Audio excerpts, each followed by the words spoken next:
ما آتاكم الرسول فخذوه ولكم فيها ما تشتهي أنفسكم ولكم فيها ما تدعون ما تشتهي أنفسكم ولكم فيها ما تدعون نزلا من غفور رحيم ولكم فيها তোমাদের জন্য থাকবে রয়েছে মা তাশতাহি আনফুসুকুম তোমাদের মন যা চায় যেটা চাবে তোমাদের মন যেমন জীবন চাবে যেই ধরনের খানা চাইবে যেই ধরনের ঘোরাফেরার স্পট চাইবে যে ধরনের সি বিচ তোমাদের অন্তর কামনা করবে যে ধরনের পার্ক তোমাদের দিল কামনা করবে যে ধরনের বিমানে তোমাদের ঘোরাফেরা করতে মনে চাইবে যে ধরনের খাবার যে ধরনের গোশত যে ধরনের ভবন তোমাদের মন চাইবে আল্লাহ ওয়াদা করেছেন ওয়ালাকুম ফিহা মা তাশতাহি আনফুসুকুম ওয়ালাকুম ফিহা মা তাদউন তোমাদের মন মতো আল্লাহ এগুলো ব্যবস্থা করে দিবেন তাহলে আমরা এতক্ষণ বুঝতে পারলাম বান্দা যদি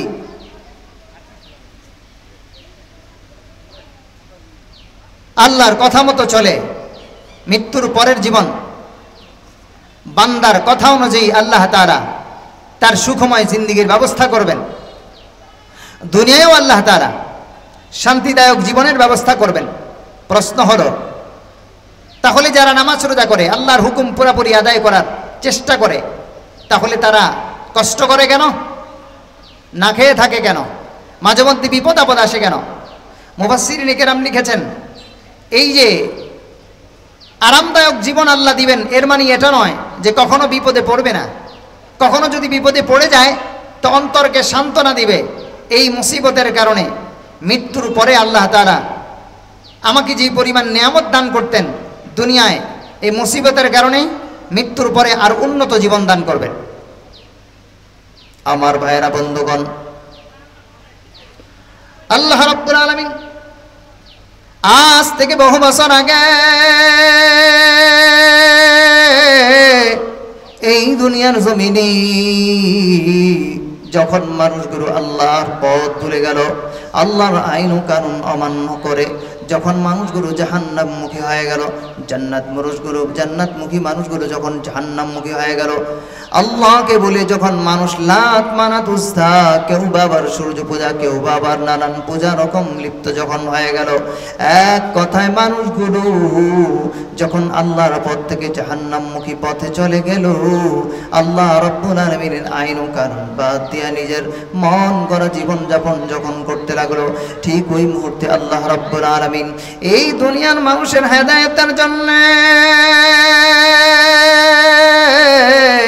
আল্লাহ রাব্বুল আলামিন এই দুনিয়ার মানুষের হেদায়েতের জন্য দুইটা নিয়ামত দুইটা রহমত দুইটা বরকত আল্লাহ রাব্বুল আলামিন দুনিয়ার মানুষের জন্য পাঠাইলেন এক নম্বরে নবী মুহাম্মদুর রাসূলুল্লাহ সাল্লাল্লাহু আলাইহি ওয়াসাল্লাম কি দুনিয়ার জমিনে পাঠাইলেন দুই নম্বরে আমার মাবুদ দয়া করে ওই নবীর উপরে 30 পারা কোরআন নূর নামক কোরআন আল্লাহ রাব্বুল আলামিন নাজিল করে দিলেন সূরা নিসা 6 নম্বর পারা 3 নম্বর পৃষ্ঠা 124 নম্বর আয়াতে আল্লাহ রাব্বুল আলামিন বললেন ইয়া আইয়ুহান নাস ক্বাদ জাআকুম বুরহানুম মির রাব্বিকুম ওয়া আনজালনা ইলাইকুম নূরান মুবিনা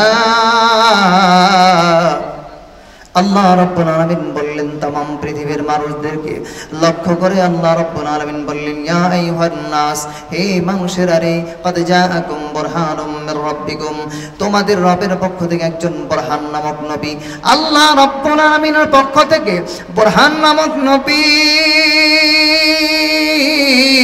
আল্লাহ রাব্বুল আলামিনের পক্ষ থেকে, তোমাদের রবের পক্ষ থেকে বুরহান নামক নবী তোমাদের কাছে এসেছেন। ওই নবীর উপরে আমি আল্লাহ নূর নামক কোরআন নাজিল করে দিলাম। ও বন্ধুরা রে, আল্লাহ রাব্বুল আলামিন মানুষদেরকে বলে দিলেন, এই নূর নামক কোরআনকে যে ব্যক্তি মানে নেবে, আল্লাহ রাব্বুল আলামিন জানিয়ে দিলেন, যারা এই কোরআনকে মানবে, যারা নেক আমল করবে।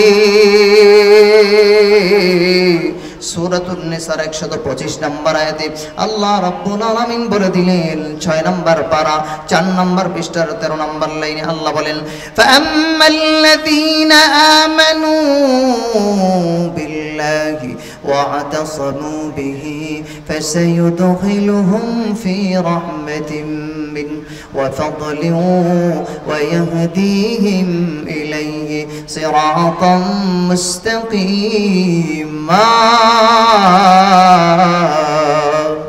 আল্লাহ বলেন, ফাআম্মাল্লাযীনা আমানু বিল্লাহ, সুতরাং যারা কি করবে, যারা আল্লাহর উপর ঈমান আনবে, আমানু বিল্লাহি ওয়া'তাসামু বিহি, যারা আল্লাহর উপর ঈমান আনবে আর আল্লাহ রাব্বুল আলামিনের আইন ও কানুনকে, আল্লাহ রাব্বুল আলামিনের পাঠানো কিতাবকে যারা মজবুত আকারে ধরবে, আল্লাহ রাব্বুল আলামিন বললেন যারা মজবুত আকারে ধরবে, বিপদ আপদেও কোরআনের আইনকে অমান্য করবে না, মুসিবতে পড়ে গেল আল্লাহর হুকুমকে অমান্য করবে না। ওয়া বন্ধুরা রে, আল্লাহ রাব্বুল আলামিন তাদের সম্পর্কে বলেন, ওয়া'তাসামু বিহি ফাসায়ুদখিলুহুম ফি রাহমাতিন মিনহু ওয়া ফাদলিন ওয়া ইয়াহদিহিম ইলাইহি সিরাতাম মুস্তাকিমা। আল্লাহ বলেন, অচিরেই আমি রব তাদেরকে জান্নাতের মধ্যে প্রবেশ করব। ফি রাহমাতিন মিনহু ফাসায়ুদখিলুহুম ফি রাহমাতিন মিনহু ফাসায়ুদখিলুহুম ফি রাহমাতিন মিনহু ওয়া ফাদলিন। অচিরেই আল্লাহ রাব্বুল আলামিন বললেন, যারা আমার আইন ও কানুনকে মানবে, কোরআন অনুযায়ী জীবন যাপন করবে, আল্লাহ রাব্বুল আলামিন বললেন অচিরেই এদেরকে রব রহমতের মধ্যে প্রবেশ করাবেন। ওয়া ফাদলিন ওয়া ইয়াহদিহিম ইলাইহি সিরাতাম মুস্তাকিমা। 2 নম্বর পুরস্কার হলো, আল্লাহ বলেন তিনি দয়া করবেন, তার দয়ার মধ্যে বান্দাকে ঢুকায় দিবেন।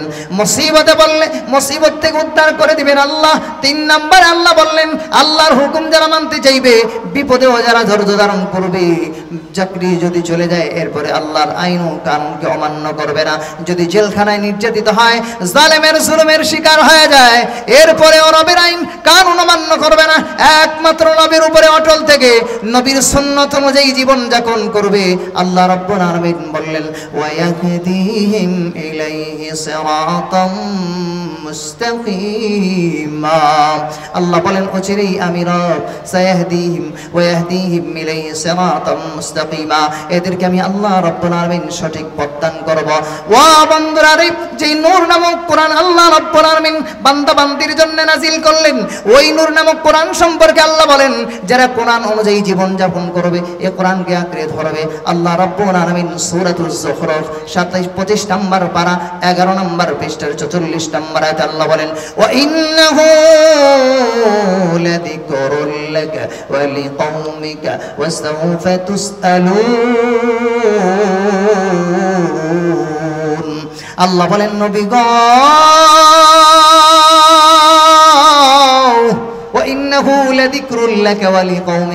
নিশ্চয়ই কোরআন আপনার জন্য আর আপনার কওমের জন্য, আপনার কওম বলতে শুধু কুরাইশ জাতির জন্য না, বরং तमाम পৃথিবীর মধ্যে কিয়ামত পর্যন্ত আপনাকে মাননেওয়ালা আপনার উম্মত যারা হবে, আমার বান্দা বান্দীদের মধ্য থেকে যারা আপনার উম্মত হবে গো, আমি রব বলে দিলাম, কোরআন অনুযায়ী জীবন যাপন করলে আমি আল্লাহ এদেরকে কোরআনের কারণে, এদেরকে কোরআন দিয়ে এদেরকে সম্মানিত করে দেব। আল্লাহ রাব্বুল আলামিন বললেন, ওয়া ইন্নাহু লাযিকরুল লাকা ওয়া লিকাওমিকা ওয়া সাওফা তুসআলুন। বান্দা বান্দীদেরকে লক্ষ্য করে আল্লাহ রাব্বুল আলামিন বললেন, বান্দা আমার শুনে নাও, আমি রবের কথা শুনলে তুমি মুসিবতে পড়বে না, মুসিবতে পড়লে উদ্ধার করব আমি আল্লাহ। আল্লাহ রাব্বুল আলামিন সূরাতুল বাকারা 2 নম্বর পারা 14 নম্বর পৃষ্ঠার মধ্যে 124 নম্বর আয়াতে আল্লাহ বলেন, আল্লাহু ইয়াদউ ইলাল জান্নাতি ওয়াল মাগফিরাতি বিইذনিহি ওয়া ইউবাইয়িনু আয়াতিহি লিন নাস। আল্লাহ রাব্বুল আলামিন বললেন বান্দা আমার শুনে নাও, আল্লাহু ইয়াদউ ইলাল জান্নাহ। আল্লাহ রাব্বুল আলামিন বড় মায়ার নজরে বান্দার দিকে তাকায় বললেন, বান্দা আমার, তুমি রবকে ভুলে কোথায় চলে যাচ্ছ? আমি রব তোমাকে বানায়া দুনিয়ার জমিনে পাঠায়া তোমার আরামের জন্য দুনিয়ায় যেমন ব্যবস্থা করে দিয়েছি, তোমার আরামের জন্য আমি আসমানের ব্যবস্থা করলাম। তামাম পৃথিবী যত মাখলুক বানাইলাম সবগুলো তোমার খেদমত গার করার জন্য, তোমার খেদমতের জন্য বানাইলাম। এরপরে জান্নাতের দিকে আমি আল্লাহ রাব্বুল আলামিন তোমাকে রাখলাম। বান্দা তুমি আমার ডাকে সাড়া দাও। আল্লাহু ইয়াদউ ইলাল জান্নাতি ওয়াল মাগফিরাতি বিইذনিহি। আল্লাহ বলেন ইয়াদউ ইলাল জান্নাহ, তিনি জান্নাতের দিকে মানুষদেরকে ডাকেন। ওয়াল মাগফিরাতি বিইذনিহি, দুই নাম্বার হলো আল্লাহ মাগফিরাত ক্ষমার দিকে আহ্বান করেন। আল্লাহু ইয়াদউ ইলাল জান্নাতি ওয়াল মাগফিরাতি বিইذনিহি ওয়া ইউবাইয়িনু আয়াতিহি লিন-নাস। তিন নাম্বার হলো মানুষ যেন জান্নাতে যেতে পারে। জান্নাতের বিবরণগুলো, জান্নাতের আহ্বানগুলো, জান্নাতের নাজ নেয়ামতগুলো কোরআনে কারিমে আল্লাহ রাব্বুল আলামিন জানাই দিলেন, তার বন্ধুর মাধ্যমে জানাইলেন। মানুষ যেন জান্নাতের নাজ নেয়ামতের কথা শুনে জান্নাতের দিকে দৌড়ায়, জাহান্নামের পথ থেকে বিরত থাকে। আল্লাহ রাব্বুল আলামিন জান্নাতে কি বান্দার জন্য আপ্যায়নের ব্যবস্থা করেছেন, কি ফল ফলাদি খাওয়াবেন, কি কিছু ব্যবস্থা করবেন, রেশমের পোশাক পরিধান করাইবেন। আল্লাহ রাব্বুল আলামিন বান্দার জন্য জান্নাতে কত নাজ নেয়ামতের ব্যবস্থা করেছেন, হুর ও গেলমানের ব্যবস্থা করেছেন। সূরাতুল ওয়াকিয়া ২৭ নম্বর পারা ১৩ নম্বর পৃষ্ঠার একেবারে শেষ জায়গায় ১৬ নম্বর আয়াত থেকে আল্লাহ রাব্বুল আলামিন এদের বিবরণ তুলে ধরলেন। আল্লাহ বলেন, আলা সুরুরিন মাওযুনা মুত্তাকিইনা আলাইহা মুতাকাবিলিন। জান্নাতে যে বান্দাগুলো প্রবেশ করবে ওই বান্দাদের জন্য সুরুরিন মাওযুনা, এরা সারি সারি এদের জন্য খাটের ব্যবস্থা থাকবে। মুত্তাকিইনা আলাইহা মুতাকাবিলিন, খাটের মধ্যে একজন আরেকজন দুনিয়ায় যেমন সোফার মধ্যে বসে থাকে, দুইজন দুই সোফায় বসে দুই পাশে, মাঝখানে টি টেবিল থাকে, দুইজন দুই পাশে বসে একজন আরেকজনের সাথে মজার মজার আলাপ করে। আর টি টেবিলে খানা থাকে, খানসামারা এদের জন্য খানা পিনার ব্যবস্থা করে দেয়, এদের আপ্যায়নের ব্যবস্থা করে দেয়। আল্লাহ বলেন মুত্তাকিইনা আলাইহা মুতাকাবিলিন, এরা যখন এইভাবে জান্নাতের মধ্যে দুইজনে দুই পাশে সোফা সেটের মধ্যে বসে বসে কথাবার্তা বলতে থাকবে, হেলান দিয়ে বসবে। আল্লাহ বলেন এদের জন্য খানসামারা এদের পাশে ঘুরতে থাকবে, এদের সেবা দেওয়ার জন্য চিরকিশোর। এদের সৌন্দর্যের দিকে তাকাইলে মনে হবে যেন এগুলো মানুষ না, মনে হবে যেন এদের মনে মুক্তা।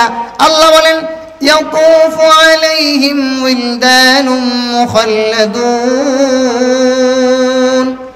এদের যারা সেবা করবে এদের চেহারাগুলো কালো হবে তা না, শুধু এমন সুন্দর হবে গো, কেমন সুন্দর হবে বিবরণ তুলে ধরে আল্লাহ বললেন এরা কি পরিমাণ সুন্দর হবে। এদের চেহারার দিকে তাকাইলে মনে হবে এগুলো মানুষ না, মনে হবে যেন এগুলো এক একটা মনোমুক্তার টুকরা। জান্নাতে এদের জন্য এবার খাবারের ব্যবস্থা হবে। بأكواب وأباريق وكأس من معين لا يصدعون عنها ولا ينزفون। জান্নাতের মধ্যে আল্লাহ রাব্বুল আলামিন ওয়াফাকিহাতিম মিম্মা ইয়াতাখায়্যারুন ২৭ নম্বর পারা সূরাতুল ওয়াকিয়া ১৪ নম্বর পৃষ্ঠার মধ্যে আল্লাহ রাব্বুল আলামিন বলেন ওয়াফাকিহাতিম মিম্মা ইয়াতাখায়্যারুন। ২০ নম্বর আয়াতে আল্লাহ বলেন বান্দা তোর জন্য আমি আল্লাহ ফলের কোন নির্দিষ্ট বাজেট করেছি তা না, সব ধরনের ফল ফলাদি থাকবে। ওয়াফাকিহাতিম মিম্মা ইয়াতাখায়্যারুন, বান্দার চাহিদা অনুযায়ী আল্লাহ ফল ফলাদি খাওয়াবেন। দুনিয়ার জমিনে এক এক ফল চাইলেও মানুষ সবাই খেতে পারে না। ড্রাগন ফল নতুন এসছে, দামের কারণে দাম বেড়ে যাওয়ার কারণে খেতে পারে না। এই তো রমজান মাস গেল, দামি দামি খেজুর খেলো অনেক মানুষ খেতে পারে নাই। এদের জন্য সান্ত্বনাদায়ক আল্লাহ রাব্বুল আলামিন এদের সান্ত্বনা স্বরূপ বললেন বান্দা আমার শুনে নাও, আমার কথা যদি শোনো, আমি রবের কথা অনুযায়ী জীবন যাপন করো, আমি রব মৃত্যুর পরে তোমার জন্য এমন আরামের ব্যবস্থা করব, তোমার মন মতো তোমার চাহিদা অনুযায়ী আমি আল্লাহ ফল ফলাদির ব্যবস্থা করে দেব। এরকম গোশত খাইবা তুমি, তোমার গোশত খাবার জন্য গরুর গোশত দামি হওয়ার কারণে খেতে পারবো না, না না, গরুর গোশত তো পরের কথা, পাখির গোশত খাওয়া নিয়ে তোমার কোনো চিন্তা নাই। আল্লাহ বলেন ওয়ালাহমি তায়রিম মিম্মা ইয়াশতাহুন ওয়া হুরুন আইন। 27 নম্বর পারা 14 নম্বর পৃষ্ঠা 21 নম্বর আয়াত আল্লাহ বলেন ওয়ালাহমি তায়রিম মিম্মা ইয়াশতাহুন। পাখির গোশত, মন মতো পাখির গোশত খাওয়াবে। পাখি উঠতে থাকবে জান্নাতের মধ্যে, জান্নাতি যখন দেখবে চমৎকার এক দৃশ্যের পাখি তার সামনে দিয়ে উড়ে, তখন মনে মনে চিন্তা করবে এই পাখিটা খেতে পারলে অনেক ভালো হতো। হঠাৎ করে পাখির জবান খুলে যাবে, হঠাৎ করে পাখি তখন জান্নাতি মানুষটাকে ডেকে বলবে ইয়া আবদাল্লাহ, ও আল্লাহর বান্দা, আপনি কি আমাকে খেতে চান? আতাকুলু মাশবিয়ান আও মারাকান, আপনি আমাকে কিভাবে খেতে চান? আপনি আমাকে জল জল খেতে চান না ভুনা খেতে চান? যেভাবে খেতে চান। বান্দা যখন যেমন চাহিদা পেশ করবে, বান্দা চাহিদা পেশ করার সাথে সাথে আল্লাহ রাব্বুল আলামিনের কুদরত দ্বারা ওই পাখিটা ভুনা হয়ে স্বর্ণের ট্রেতে করে বান্দার চোখের সামনে, একেবারে চেহারার সামনে, মুখের সামনে হাজির হয়ে যাবে। ও বন্ধুরা রে, আল্লাহ রাব্বুল আলামিন জান্নাতে বান্দার জন্য আরো চমৎকার ব্যবস্থা করবেন। বান্দা দুনিয়ার জমিনে হারাম, শরাব হারাম ছিল, মদ হারাম থাকার কারণে ইয়াবা বাবা নেশা, কোনো ধরনের নেশা দ্রব্য পান করে নাই। আল্লাহ রাব্বুল আলামিন ওই বান্দা বান্দির জন্য সুসংবাদ দান করেছেন, শুনে নাও। শারাবান তাহুরা ওয়া সাকাহুম রাব্বুহুম শারাবান তাহুরা وجزاهم بما صبروا جنة وحريرا। আল্লাহ রাব্বুল আলামিন বলেছেন ওয়াসাকাহুম রাব্বুহুম, তাদের রব তাদেরকে শরাবান তাহুরা, পবিত্র শরাব পান করাবেন। জানজাবিলা আইনান ফিহা তুসাম্মা সালসাবিলা, জানজাবিল নামক আরেকটা মদ আল্লাহ পান করাবেন। সূরাতুদ দার 29 নম্বর পারা 22 নম্বর পৃষ্ঠার প্রথম নম্বর লাইনে আল্লাহ বলেন زنجبيلا عينا فيها تسمى سلسبيلا। الله رب العالمين زنجبيل ويسقون فيها كأسا كان مزاجها زنجبيلا। জানজাবিল নামক মদ আল্লাহ পান করাবেন। জানজাবিল আবার কেমন মদ?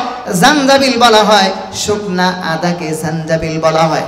জানজাবিল নামক মদ আল্লাহ শুকনা আদা থেকে তৈরি করে।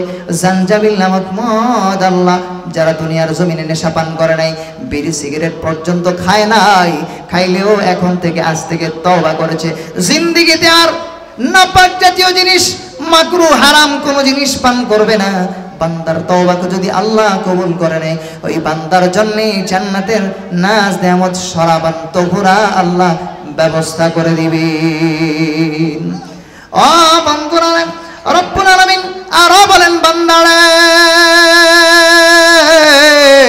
দুনিয়ার জমিনে তুমি হিমছড়ি নামক সি বিচে ঘুরতে যাইতে পারো না পয়সার অভাবে, অথবা যাও না এই কারণে, ওখানে গেলে গুনাহ হওয়ার সম্ভাবনা আছে। আল্লাহ বলেন জান্নাতে তোমার জন্য আমি হিমছড়ি নামক যেই সি বিচ রয়েছে, ঝর্ণা রয়েছে, এরকম ঝর্ণা দিব না। হিমছড়ির ঝর্ণা তো হঠাৎ করে যে কোনো সময় মাঝে মধ্যে বন্ধ হয়ে যায়, বৃষ্টি অনাবৃষ্টি হলে ঝর্ণা চলে না, আবার এটা পড়ে ভূমিধস হয়ে পাহাড় দেবে যে মানুষের ক্ষতি হওয়ার সম্ভাবনা আছে। আল্লাহ বলেন আমি তোমাকে সালসাবিল নামক জান্নাতে একটা ঝর্ণা দান করব, যে ঝর্ণার কোনোদিন ভাঙ্গার সম্ভাবনা নাই, যে ঝর্ণার পানি কোনোদিন বন্ধ হবে না। আইনান ফিহা তুসাম্মা সালসাবিলা ওয়া ইয়াতুফু আলাইহিম উইলদানুম মুখাল্লাদুন। আল্লাহ বলেন সালসাবিল নামক এক ঝর্ণা তোমাকে দান করব।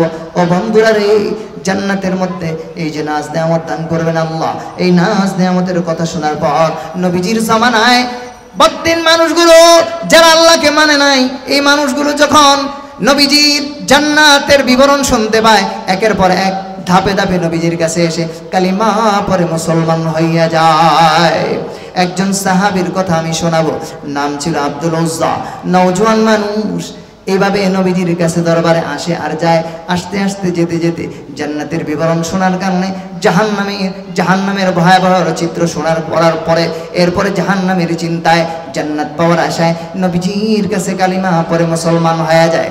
এভাবে হযরতে আব্দুল উজ্জাকে নাম দিয়ে দেন নবীজি আব্দুল্লাহ। এবার আব্দুল্লাহ নবীজির দরবারে আসা যাওয়া করে। একদিন, 2 দিন, 3 দিন, 4 দিন, 5 দিন করতে করতে ঘটনাটা ছড়ায়া যায়। আব্দুল্লাহ মুসলমান হয়ে গেছে। চাচার কাছে লালিত পালিত হয় আব্দুল্লাহ। বাবা ছোট কালে মারা যায়, চাচার ঘরে লালিত পালিত হন। এখনো চাচার সংসারে বড় হচ্ছে, চাচার ঘরে বসবাস করে তার জীবনযাপন হচ্ছে। চাচার কানে খবর পৌঁছে গেলে চাচার মেজাজ গরম হয়ে গেল, পায়ের তালু থেকে মাথা পর্যন্ত রক্ত গরম হয়ে যায়। চাচা সিদ্ধান্ত নিল একটা ব্যবস্থা তো অবশ্যই করতে হবে। এইবার আব্দুল্লাহ রাদিয়াল্লাহু তাআলা আনহু যখন রাতের বেলা খানা খাইতে বসছে, খানা খাওয়ার অবস্থায় চাচা ডাক দিয়ে বলে, আব্দুল্লাহ রে, শুনতে পেলাম তুমি নাকি মুহাম্মদের দরবারে যাও। বলে হ্যাঁ যাই তো। বলে তাহলে গেলে কি হয়েছে? বলে শুনতে পেলাম তুমি নাকি মুহাম্মদের কাছে যে যাওয়ার পরে মুহাম্মদের হাতে হাত রেখা তুমি কালিমা পড়ে মুসলমান হয়ে গিয়েছো।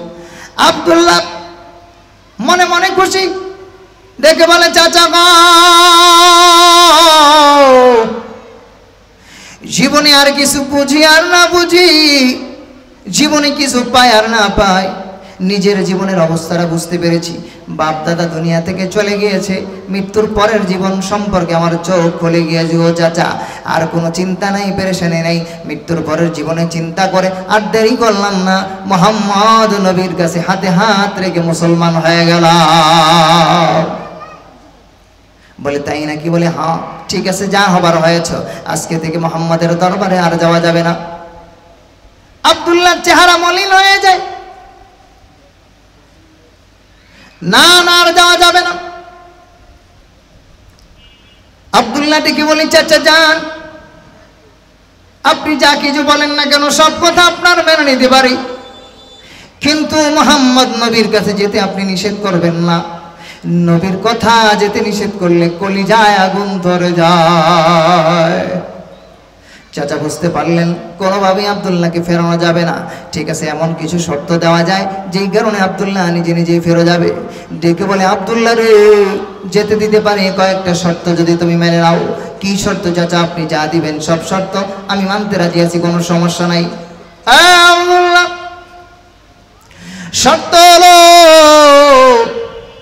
মুহাম্মদের দরবারে যেতে হলে প্রথম নম্বরে নতুন বিবাহ করেছো, বিবিকে তালাক দিয়ে দিতে হবে। বিবিরে যদি তালাক দিয়ে দাও তাহলে মুহাম্মদের দরবারে যেতে পারবা। হযরতে আব্দুল্লাহ চিন্তায় পড়ে গেলেন, কি করা যায়? ও বন্ধুরা রে, বয়ান করা তো সহজ, চিন্তা ভাবনা করা সহজ, বাস্তবিক পক্ষে বিষয়টা বড় কঠিন। হযরতে আব্দুল্লাহ ভাবতেছেন এখন কি করবেন, আর ভেবে চিন্তে ফাইনাল ডিসিশন নিলেন, নবীর দরবারে থেকে যদি একবার বঞ্চিত হয়ে যায় জাহান্নাম ছাড়া কোনো গতি নেই। বিবি যদি ছেড়ে দিয়ে একদিন না একদিন বিবি পাওয়া যাবে, আর বিবি না পেলেও দুনিয়ার জীবন তো আর বেশি দিন থাকবে না। মৃত্যুর পরের জীবন তো আল্লাহ আমাকে সুখময় জিন্দেগি দান করবেন। মৃত্যুর পরের জীবন জান্নাতি জীবন যদি হয়ে যায়, হুরুল মান পাওয়া যাবে, দুনিয়া জমিনে বিবি না থাকলেও জিন্দেগি যাপন করা যাবে। কিন্তু একবারও যদি জাহান্নামে হয়ে যায়, জাহান্নাম থেকে বাঁচার কোনো আর উপায় নেই। হ্যাঁ চাচা, আমি বিবিরে তালাক দিয়ে দিলাম। জটপট বিবিকে তালাক দিয়ে গেল। আত্মীয় স্বজন আস্তে আস্তে জমা হয়ে যায়, কিরে আব্দুল্লাহ কি কাজ করে ফেললো, বিবিকে তালাক দিয়ে দিল। এবার আরো শর্ত দিতেছে চাচা। 2 নাম্বার শর্ত হলো, তুমি যদি মুহাম্মাদের দরবারে যেতে চাও তাহলে সহায় সম্পত্তি যা আছে এগুলো সবগুলো আমার নামে লিখে দিতে হবে। বন্ধুরা রে, আজকে যারা যুবক এই মাহফিলের আয়োজন যারা করছে, এরা তো সেই আব্দুল্লাহ রাদিয়াল্লাহু তাআলা সাহাবীর অনুসারী হয়ে গিয়েছে। যে সমস্ত যুবক আজকের এই মাহফিল আয়োজন করেছে চেষ্টা করেছে, টাকা পয়সা দিয়েছে, শ্রম দিয়েছে, মুরব্বীদেরকে সাথে নিয়ে মুরব্বীদের পরামর্শে যারা এই কাজগুলো করেছে, এদের মা তো এদের মায়ের পেটগুলো বড় ধন্য হয়ে গেছে। এই সমস্ত নওজোয়ান সন্তান, এরা তো সাধারণ সন্তান না, এরা তো বড় পীর আব্দুল কাদের জিলানী রাহমাতুল্লাহ আলাইহির উত্তরসূরি হয়ে গেছে। ও বন্ধুরা রে, হযরতে আব্দুল্লাহ রাদিয়াল্লাহু তাআলা চিন্তা করলেন, যুবক আব্দুল্লাহ চিন্তা করলেন, ধরেন নারায়ণগঞ্জে ফরাজিকান্দা এলাকায় 10 কাঠা যদি জায়গা আপনি মালিক হন, আর যদি বলে যদি তুমি মুসলমান হয়ে যাও 10 কাঠা জায়গা তুমি আর পাইবা না, আগের ধর্মে যারা ছিল এই জন্য তারা নিয়ে যাবে, আগের ধর্মে এরা ফেরত যাবে, কিন্তু মুসলমান হওয়ার কারণে তুমি ফেরত পাইবা না। বন্ধুরা রে, বয়ান করা তো সহজ, কিন্তু আব্দুল্লাহর জন্য ওই মক্কা নগরীর শহরের এতগুলো জায়গা চাচারে দিয়ে দেওয়া সহজ ছিল না। শেষ পর্যন্ত আব্দুল্লাহ ডেকে বলেন, চাচা গো,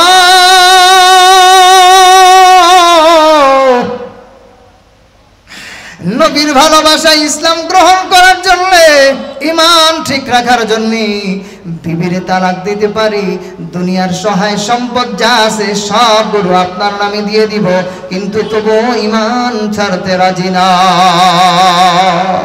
এর নাম হলো সাহাবী বন্ধু ছোটে আয়েশা জালালের নির্ভীক সৈনিকেরা, খতম করো গোবিন্দের চালাচা মুন্ডা দোলা। ছোটে আয়েশা জালালের নির্ভীক সৈনিকেরা, খতম করো গোবিন্দের চালাচা মুন্ডা দোলা। অলিদের এই ভূমিতে, অলিদের এই ভূমিতে কোরআনেরই আলো জ্বালা, অলিদের এই ভূমিতে আল কোরআনের আলো জ্বালা। ছোটে আয়েশা জালালের নির্ভীক সৈনিকেরা, খতম করো গোবিন্দের চালাচা মুন্ডা ধোলা। এইবার হযরত আব্দুল্লাহ রাদিয়াল্লাহু তাআলা চাচার সাথে কথা কমপ্লিট করে বললেন, চাচা গো, দেরি হয়ে যাচ্ছে, নবীজির দরবারে যেতে দেন। হযরত আব্দুল্লাহ বের হওয়ার জন্য, চলে যাওয়ার জন্য রেডি হয়েছেন, ঘর থেকে বের হবেন, হঠাৎ করে চাচার মাথায় কুবুদ্ধি এঁটে গেল। চাচা ডেকে বলে, ভাতিজা দাঁড়াও, কোথায় যাও? বলে, নবীর দরবারে যাই, আপনার সাথে তো কথাবার্তা শেষ, সব কিছু তো হয়ে গেছে, এবার অনুমতি দেন গো চাচা। চাচা ডেকে বলে, না, কেন? তোমার অনুমতি এখনো কমপ্লিট হয় নাই, আবার কি রয়ে গেল? ডেকে বলে, ভাতিজারা, তুমি যদি মুহাম্মাদের দরবারে যেতে চাও, তোমার পরনে যে কাপড়গুলো রয়েছে ওই কাপড়গুলো কিন্তু আমার টাকার কিনা। তুমি যে কাপড় পরে আছো, যে লুঙ্গিটা পরে আছো, এটা আমি টাকা দিয়ে কিনেছি। আব্দুল্লাহ রে, তুমি যদি মুহাম্মাদের দরবারে যেতে চাও, তোমার পরনের কাপড়টা খুলে দাও। আব্দুল্লাহ এবার নির্বাক হয়ে গেছে, নওজোয়ান মানুষ কি করবে ভেবে চিনতে পাইতেছে না। জমিনের দিকে তাকা, চোখের পানি ধাঁধা করে ছেড়ে দেয়। কিছুক্ষণ পর আসমানের দিকে তাকা, আল্লাহকে ডেকে বলে, মালিক, তুমি সাক্ষী থাকো, তোমার সন্তুষ্টির জন্য দুনিয়ার ইজ্জতের কোনো চিন্তা করি নাই, পরনের কাপড়ের কোনো চিন্তা নাই রে মালিক। পরনের কাপড় চলে গেলে একদিন না একদিন পরনের কাপড় ছুটে যাবে, দুনিয়ায় বেউসুদ হলে চিন্তা নাই, তুমি যদি ইজ্জতওয়ালা বানায় দাও, তোমার খুশির জন্য পরনের কাপড় খুলে দিলাম। এইবার হযরতে আব্দুল্লাহ কাপড় খুলে বের হয়ে গেলেন। সংক্ষিপ্ত কথা বন্ধু, মা কে ডেকে বললেন, মা গো, অন্যের সংসারে মা সংসার করতেছে, মাকে ডেকে বলে, মা, লজ্জা দেখার মতো কোনো ব্যবস্থা নাই গো, পারলে একটু কাপড় দাও। কোনো বর্ণনায় পাওয়া যায় মা একটা কম্বল ছিলে, এক টুকরা কম্বলের টুকরা অথবা একটা কাপড়ের টুকরা আব্দুল্লাহ দেয়। আব্দুল্লাহ লজ্জা ঢাকতে পারে না, সামনে ডাকলে পিছন দিক দিয়ে খুলে যায়, পিছনে রাখলে সামনের দিক দিয়ে দেখা যায়। গভীর রাতে রওনা করেছে নবীজির দরবারে, আল্লাহর হাবিবের দরবারে। নবীজির ঘরের বাহির সামনে দাঁড়ায় গেলেন, কোন রকম বাঁকা হয়ে দাঁড়ায় আছে। গভীর রজনীতে তাহাজ্জুদের সময় নবীজি ঘর থেকে বের হলে নবীজিকে সালাম দিলেন। সালামের জবাব নেওয়ার পর নবীজিকে জিজ্ঞেস করলেন, কে তুমি মানান্তা? ডাক দিয়ে বললেন, নবী গো, আমাকে চিনতে পারেন নাই, আমি আপনার নতুন সাহাবী আব্দুল্লাহ। কোন আব্দুল্লাহ রে? কয়েকদিন আগে মুসলমান হইলাম। ওই আব্দুল্লাহ, নবীজি বললেন তোমার এই অবস্থা কেন?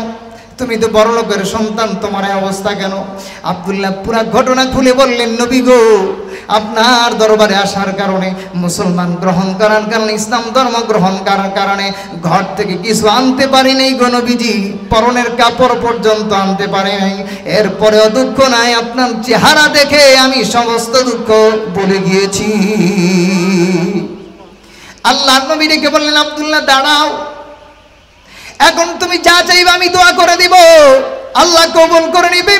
নবীজি ঘরের ভিতরে গেলেন, এসে নবীজির এক জোড়া কাপড় আব্দুল্লাহকে হাদিয়া দিয়ে দিলেন। হযরত আব্দুল্লাহ রাদিয়াল্লাহু তাআলা আনহু নবীকে ডেকে বললেন, নবী গো, দুনিয়ার কোনো চাওয়া পাওয়া নাই, আপনি বলেছেন যারা শাহাদাতের মৃত্যু গ্রহণ করবে বিনা হিসেবে আল্লাহ জান্নাত দিয়ে দেবে, আপনি দোয়া করে দেন আমার যেন শহীদি মৃত্যু হয়ে যায়। হযরত আব্দুল্লাহর জন্য আল্লাহর নবী দোয়া করে দিলেন।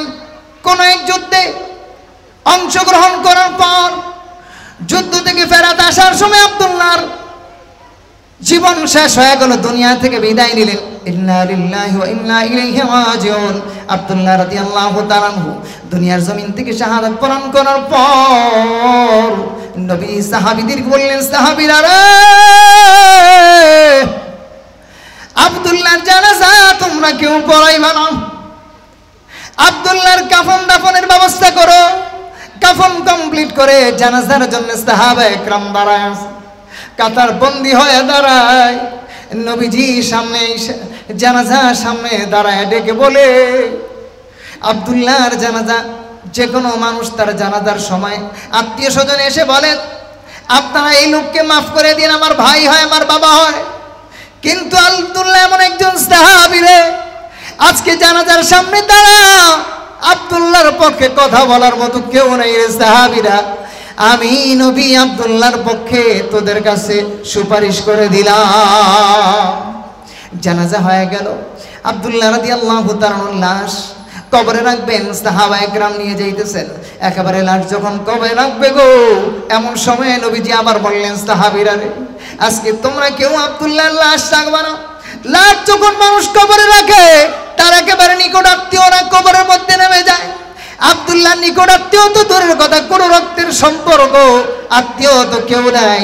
ও সাহাবীরা রে, আজকে আব্দুল্লাহ লাশ কেউ রাখবে না, আমি নবী নিজ হাতে আব্দুল্লাহকে এখনই কবরে রেখে দেওয়া। এবার আব্দুল্লাহ রাদিয়াল্লাহু তাআলা লাশটা নবীজি দুই হাত নিয়ে হাত উঁচু করে আসমানের দিকে তাকিয়ে বললেন, আল্লাহ, আমি আব্দুল্লাহর প্রতি খুশি হয়ে গেছি, আপনিও আব্দুল্লাহর প্রতি খুশি হয়ে যান। বন্ধুরা রে, আল্লাহ রাব্বুল আলামিন আইন কানুন অনুযায়ী জীবন যাপন করে, আল্লাহ নবী খুশি হয়ে যায়, আল্লাহ খুশি হয়ে যায়। এই জন্য আমরা আল্লাহর হুকুম নবীর তরিকা মতো জীবন যাপন করব। রাজি আছি তো ইনশাআল্লাহ? আল্লাহ কবুল করুক। ওয়া আখির দাওয়ানা আলহামদুলিল্লাহি রাব্বিল আলামিন।